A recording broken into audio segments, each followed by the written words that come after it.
to organize your amazing ideas into a powerful book, you are in the right place. At the right time to learn how to write your book.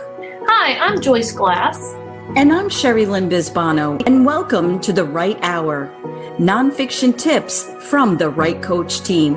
We are so glad you joined us today.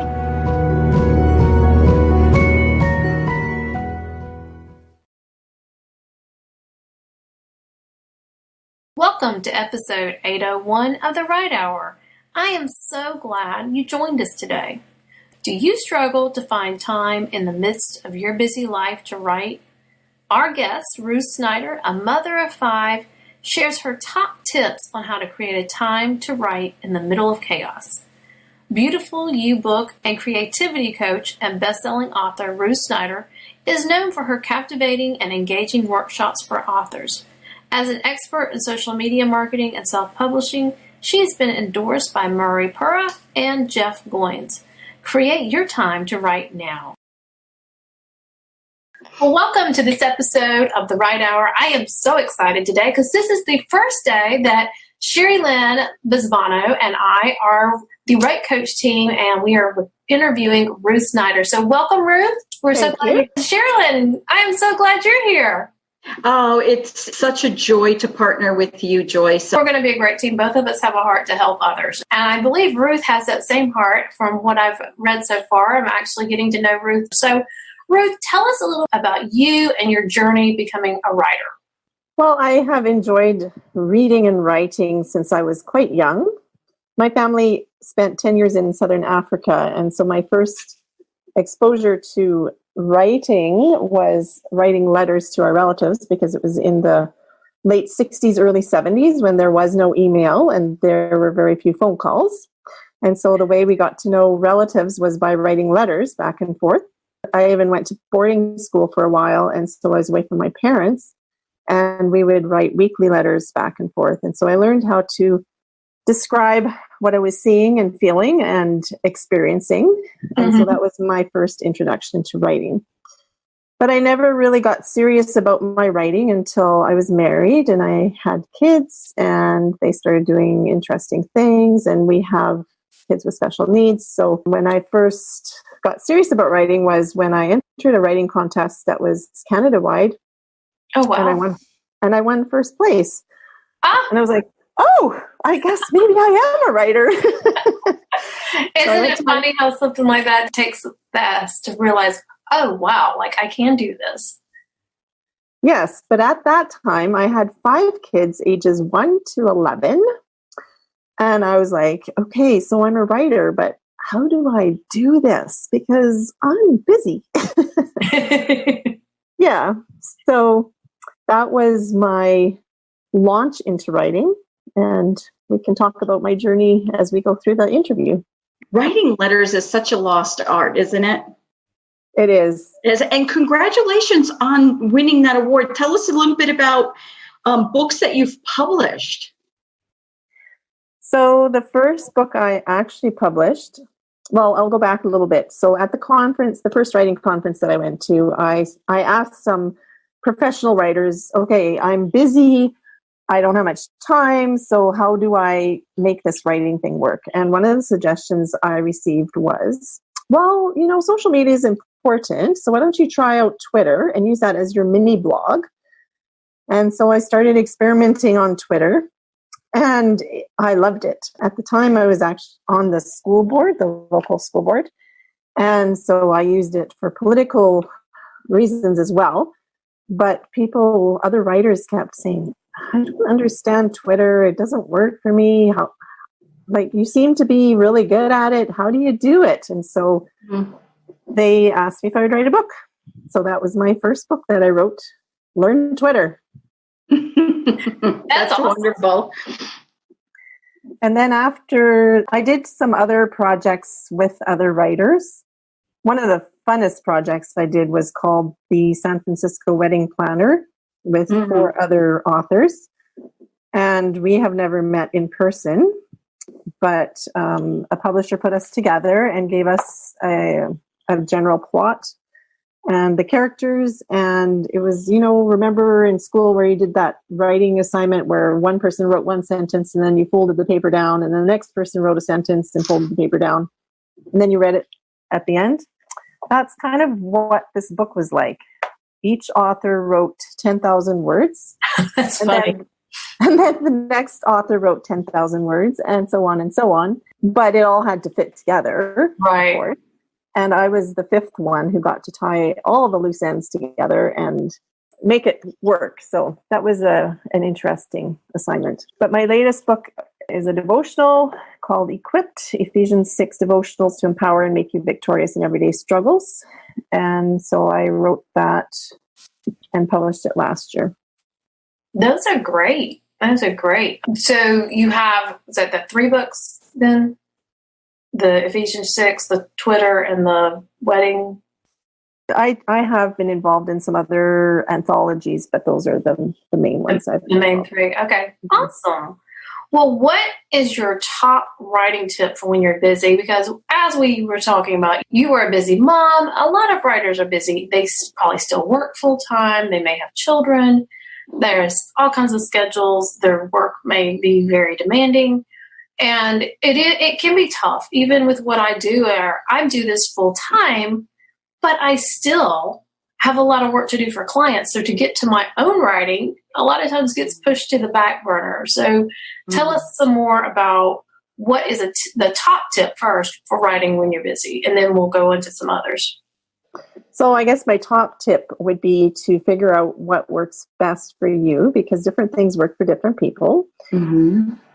For me, Definitely. when I first started writing, what worked for me was to get up a half an hour or an hour earlier than I was getting up before, and do the writing before any of my kids woke up, before my husband was up. The house was quiet. Nobody interrupted me. And I wrote. Great tip. Yeah. That's a wonderful tip. I know I write better in the morning, and I think, Joyce, do you write better at night?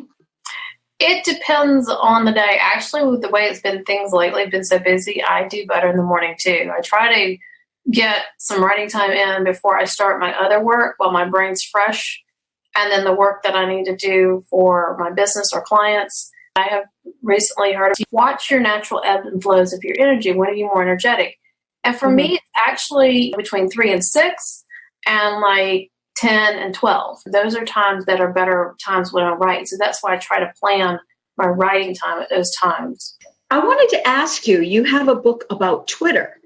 Right. Now, as writers, and it doesn't matter if you're traditionally published or self-published, we all have to be on social media. And it's a hard thing trying to do the social media marketing. Mm-hmm. So if you could answer, what do you think is for Twitter now, right, or even all of social media, what do you think is the biggest mistake writers do? And give us some tips. So I think the biggest mistake that we make is we try to do it all. And you can't do it all and do it well. Right.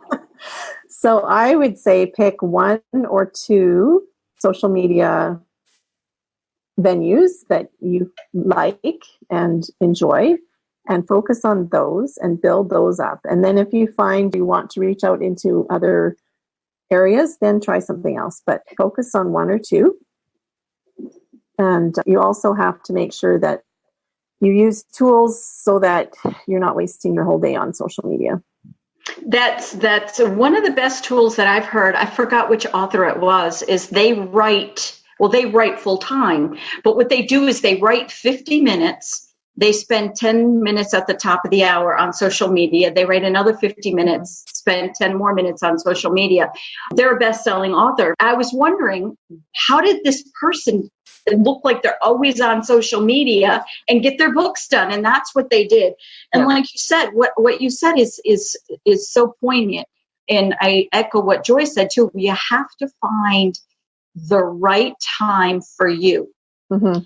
And do you find that the way you treat your writing matters? Like if you just treat it as a hobby or treat it as a job? Well, I mean, I think anything that we try, if we're just treating it casually, it's not going to go well. And writing is not any different. So yes, if you want to be serious about your writing, you need to figure out when you write best. You need to plan when you're writing, what you're writing, set goals for yourself, and then celebrate when you reach your goals. Oh, that's all great stuff. All great stuff. Yeah, I love that. I say all the time, your book is just not going to happen. It just doesn't appear, and your writing time is not going to appear. You've got to be intentional about it. And until you're intentional about it, it's going to be hit or miss. The more intentional about it, the more momentum you get too. Because if you wait, if you write one Saturday for 4 hours and wait 3 weeks, you're going to spend an hour or two catching up what you did 3 weeks ago. Mm-hmm. And then you'll get to writing if you still have time after you've figured out where you're at. You can get a lot done in just 15 minutes a day, and you'll feel like you're accomplishing something as a writer. I typed, I don't know how many words in 15 minutes just to see how much I would get done. Mm-hmm. A lot more than I thought. And it was wonderful. It's true. And that's one thing that I've been learning lately, because I've discovered I'm a multi-creative, which means that I love to do a variety of things in the creative realm. And one of my frustrations is that I don't have unlimited time because I'm busy. But my coach has helped me learn that 10 or 15 minutes doing something I love will inspire me and refresh me. And then I can go on to something that maybe I don't enjoy as much, but still needs to be done. If you were sitting face to face with a new writer, having a cup of coffee, and they were all distraught and nervous and hesitant, what would you tell them?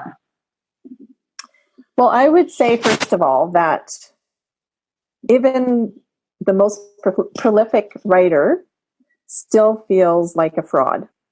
Mm-hmm. Yep. And so we need to push past that feeling of, who am I to write this? And say, okay, I want to write this, and I'm going to write this, and I'm going to find the audience that suits my writing, because everybody has a unique voice and a unique message that only they can share. And so we have to find our audience, and we have to write our message and get it to our audience. Those are encouraging words. Thank you. Yeah. So your tips, let's just so we can recap for everybody, was to find time that works for them. Don't try to do everything on social media. Pick one or two. And also use those short spurts of time, the 10 and 15 minutes. Do it consistently. Even if you do only 15 minutes once a day, use that, and that will help you make progress. Mm-hmm. One tip that you said that I really liked was find your audience. That was a good tip that you gave us too, because you don't want to write to everybody. You want to write to a specific group. Can you expound on that, Ruth? I am an evangelical Christian, and so my audience is people who have similar beliefs to what I have. I also write to women, not to men and women. Mm-hmm. I also write to women who are between the ages of about 30 and 60. Mm-hmm. They might have kids at home. They don't have like 2 and 3 year olds running around usually. And I also am an adoptive mom. We adopted our kids. And so that's another part of my niche.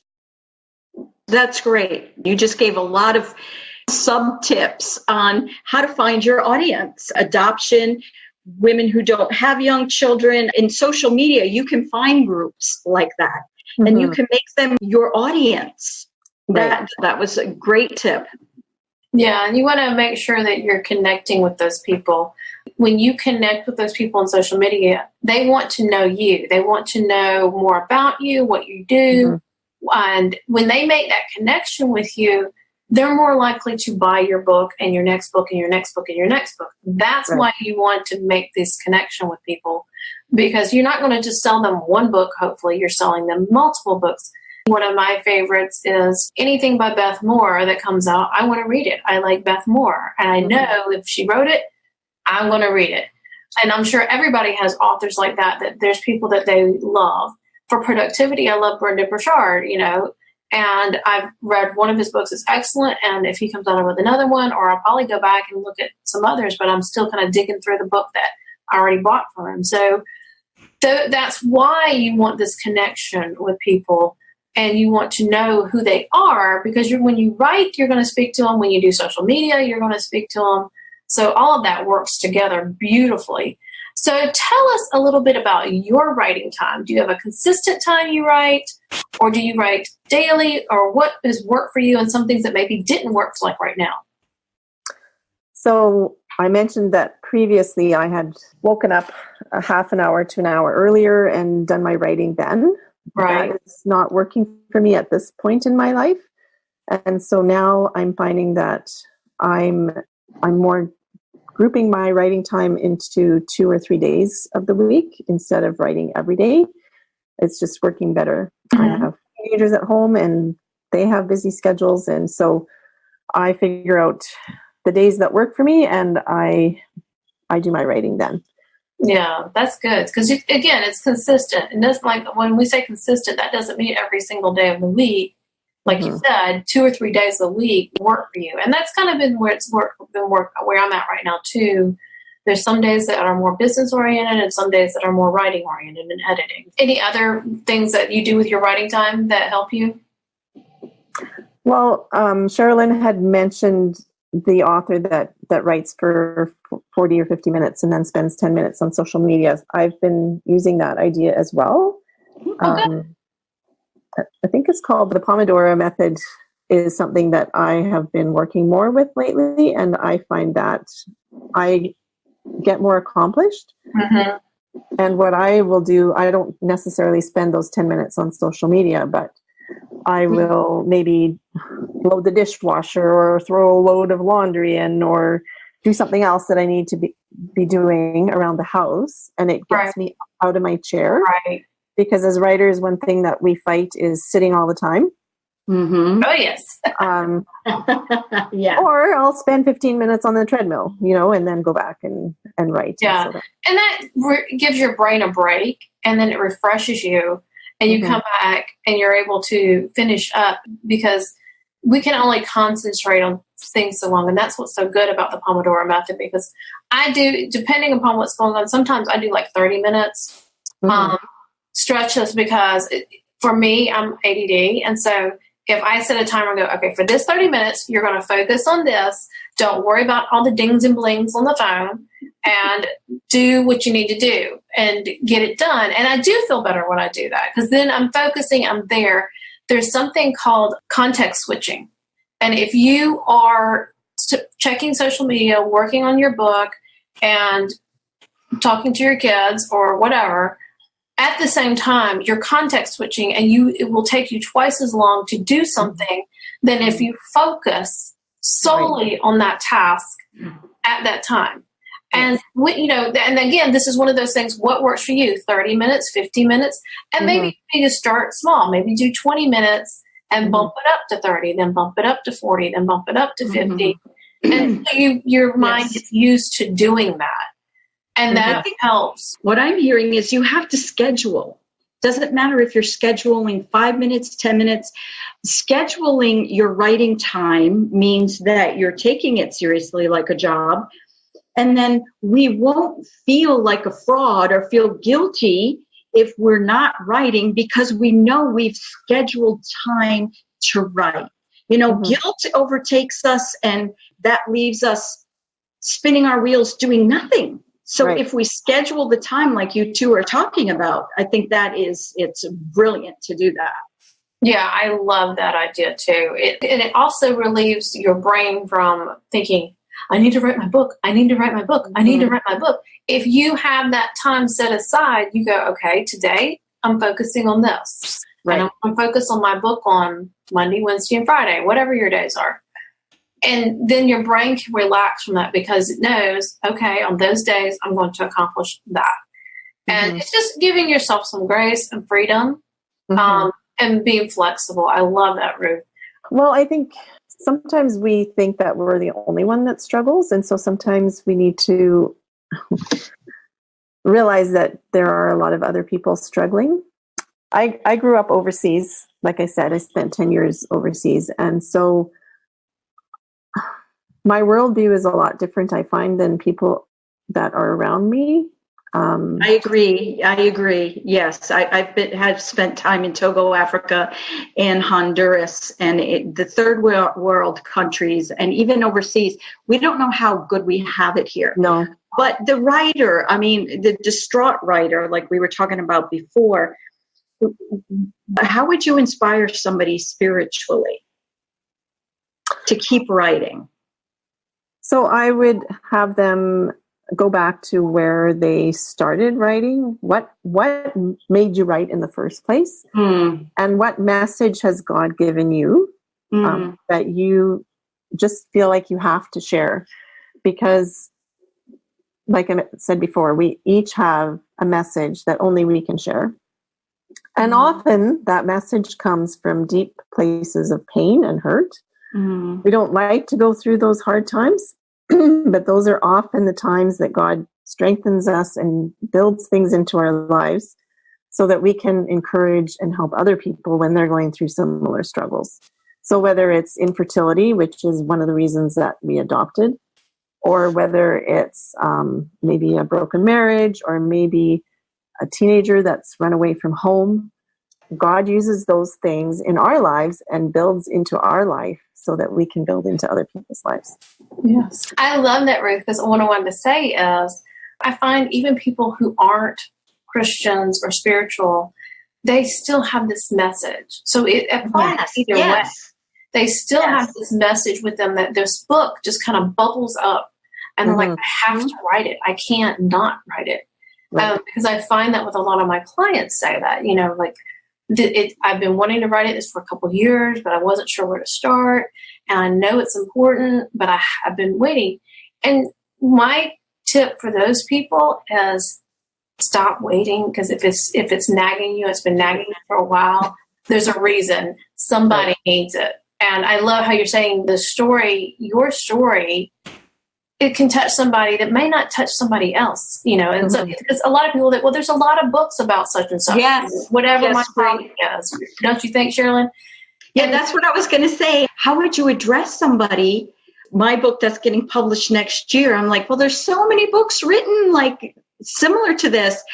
And I had Cecil Murphy, who's a best-selling author, say, yeah, but it's not written like you would write it. And like Joyce said, our message would be told in a different way and will touch certain people that the other books might not. That was a good one, Joyce. I think so. I appreciate it. Well, Ruth, this has been wonderful. Anything else that you want to share with the listeners about a tip to help them, or any kind of advice that maybe helped you when you started writing?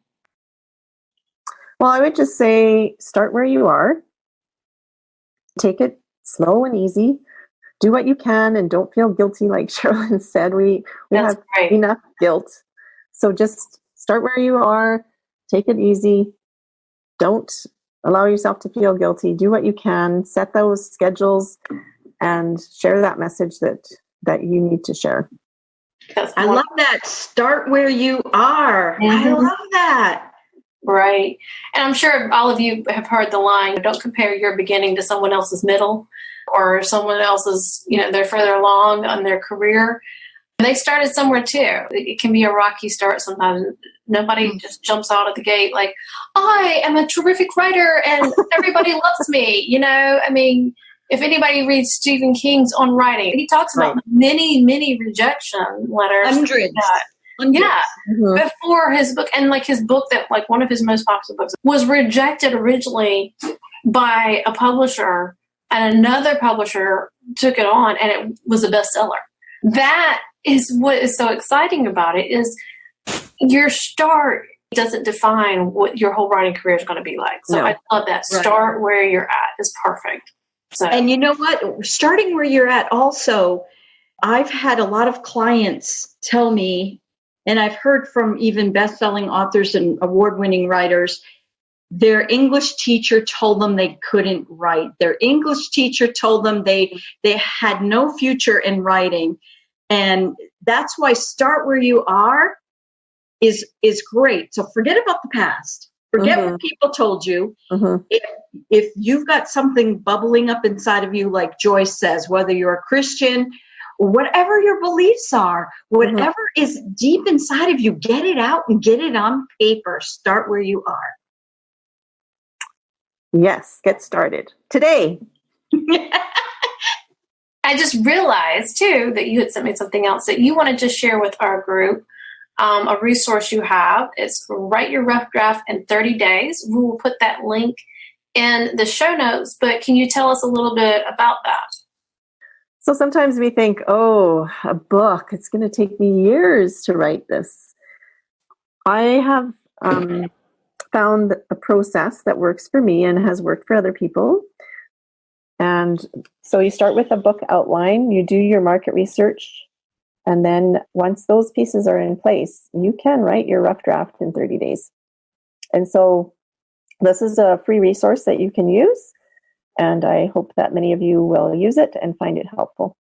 Wonderful. We appreciate it. We appreciate you being here. Well, you have a great day, and thank you. Thank you.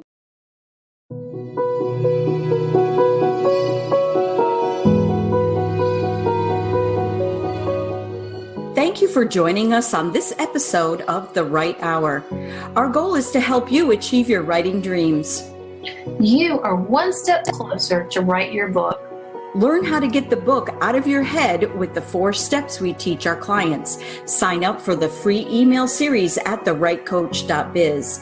That's the WRITE coach.biz. The link is in the show notes. The 4 steps help you clarify your focus, create and organize your content, and complete your book. We share writing tips on the writing process, and you can download the writing planner to track your progress, to create your weekly and monthly milestones to complete your book. Don't let fear and overwhelm keep you from writing your book. It's time to write your book.